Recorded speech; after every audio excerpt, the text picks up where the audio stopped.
pressuposto científico, alguma afirmação científica, e tentava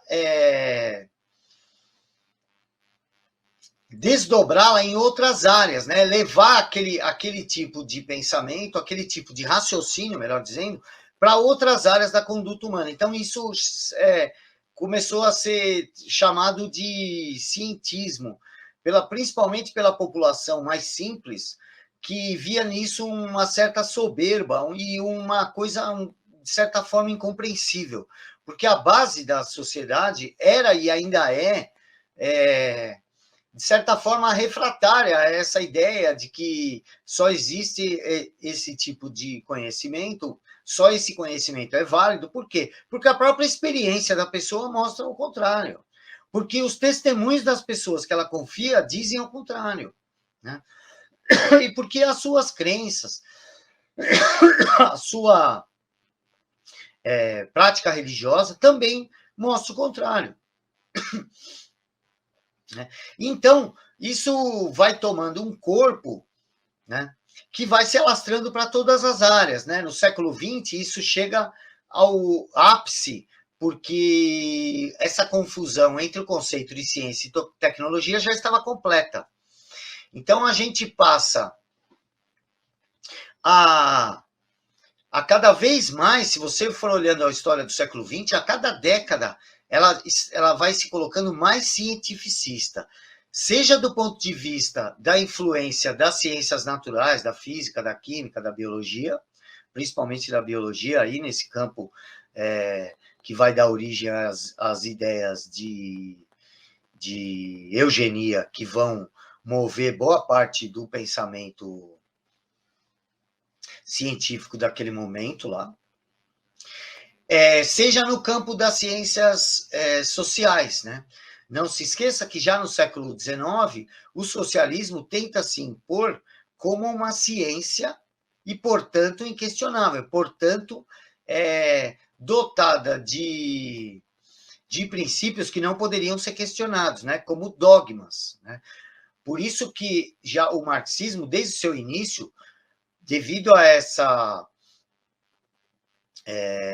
pretensa cientificidade das suas ideias, ele já se coloca como uma falsa religião, né? Como uma seita. Eu me nego a chamar isso de religião, porque religião tem sempre a ideia de religar, né? A palavra religião vem de religar. Então, como uma ideia secular não pode ser religiosa, ela é uma seita, ela é uma falsa religião. Né? Ela é uma seita porque ela não tem os elementos necessários para dar a ela esse significado de religação, de religarem. Né? Então, o marxismo já nasce como uma seita. Né? Tanto é que, assim como todas as outras seitas, ela não se importa muito com o sentido, com o seu confronto com a realidade, porque ela sabe que todos aqueles que são adeptos daquelas ideias renegam a realidade quando ela se bate com os dogmas daquela seita. Né? Veja como isso acontece todos os dias, né? Acho que eu não preciso dar exemplo. Então, essa ideia de colocar a ciência como redentora da humanidade, né, em última análise, né, porque ela é a visionária, ela é a organizadora, ela é o que determina o comportamento, ela é o que determina o que deve ser investido, e ela vai por final, acabar sendo a própria redenção humana. Né?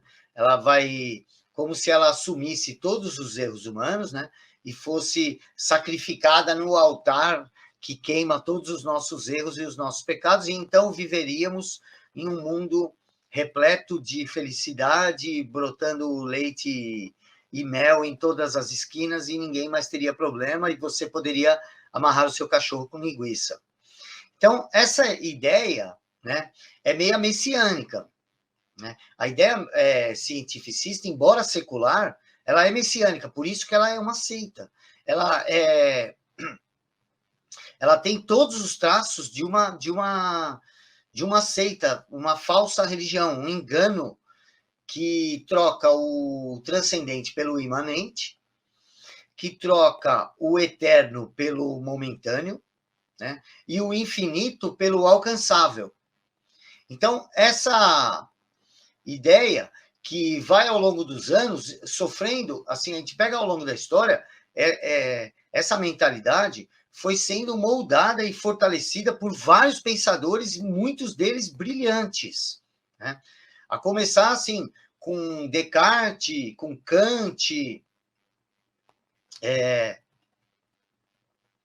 que deram início a essa ideia assim, olha, né, o Descartes, se eu penso, logo existo, né? Uma coisa que já está invertida aí, né?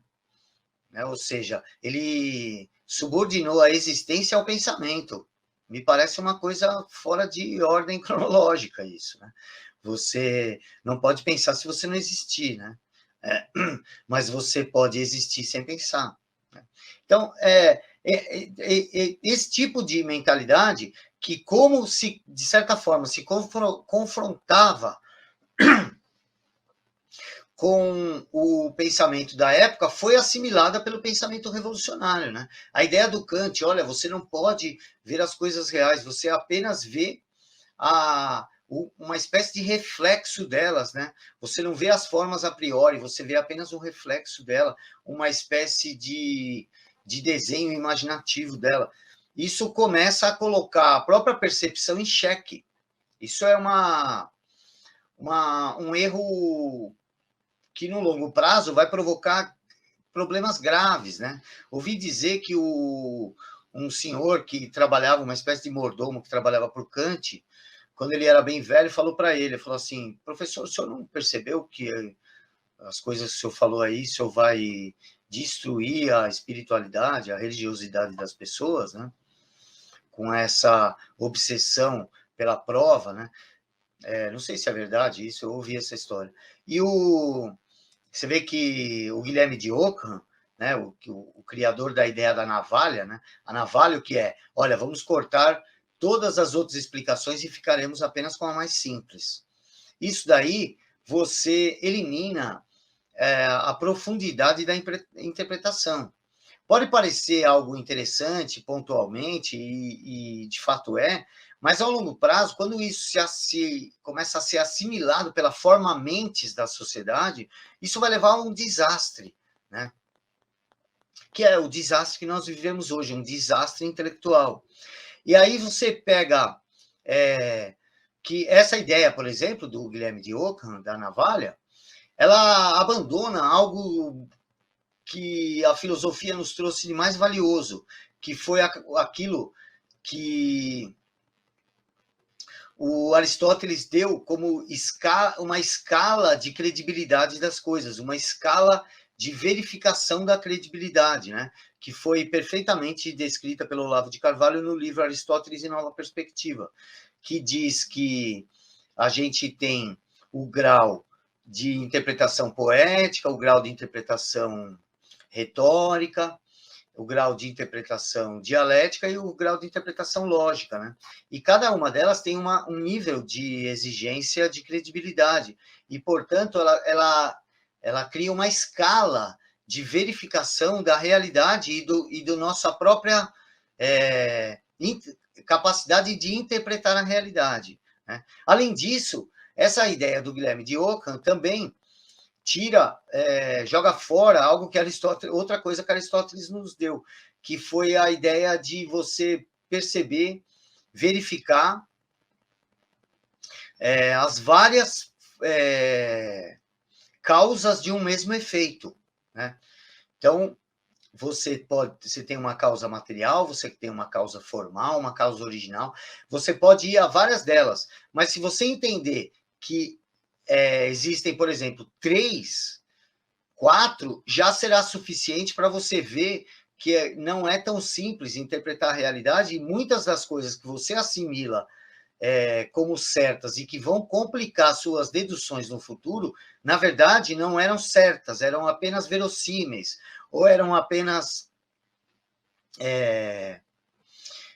prováveis, ou eram possíveis, né? Vai dependendo dessa variação. E no caso das causas, você às vezes entende algo, você entende apenas a causa material, a causa mais simples delas, né? E usando aqui um exemplo que eu já usei, e que eu aprendi com o Olavo também, porque esse exemplo parece que já era dado pelo próprio Aristóteles, que você pode analisar a execução de um enforcado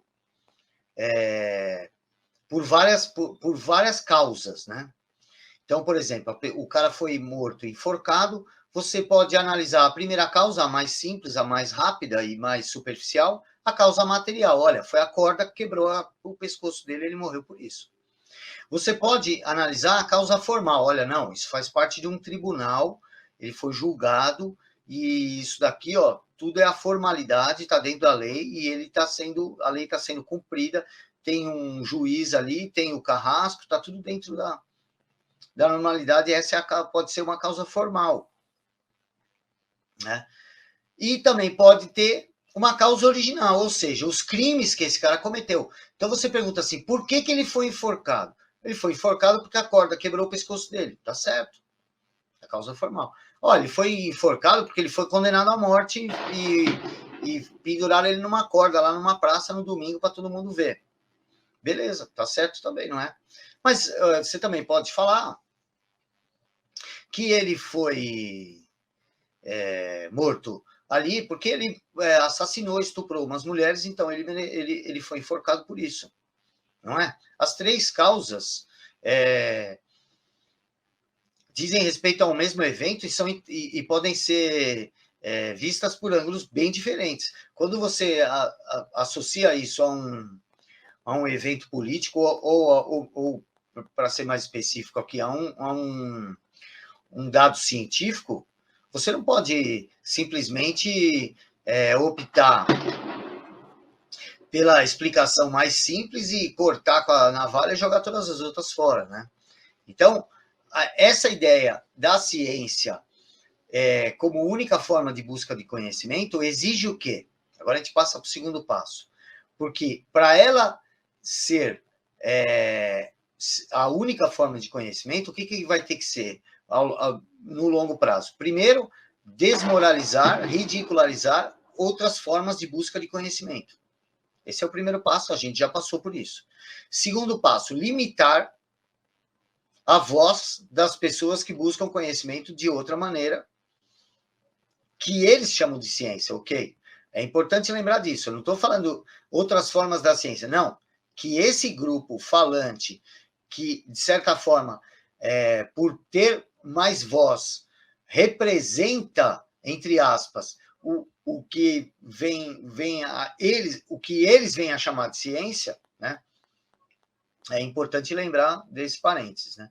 Então, o segundo passo, qualquer um que fale diferente desse mainstream aí, que assumiu a alcunha de ciência, né, que assumiu o poder de uma deusa chamada ciência, vai ser o segundo passo, vai ser limitar. Olha, não pode ficar falando sobre isso. Estamos vivendo isso, né? Nós estamos vivendo agora. Olha, você pode pensar assim, mas você não pode falar. E, em último momento, você não vai poder nem mesmo pensar dessa forma. Será crime pensar dessa forma. A criminalização do pensamento precisa do cientificismo. Vocês concordam?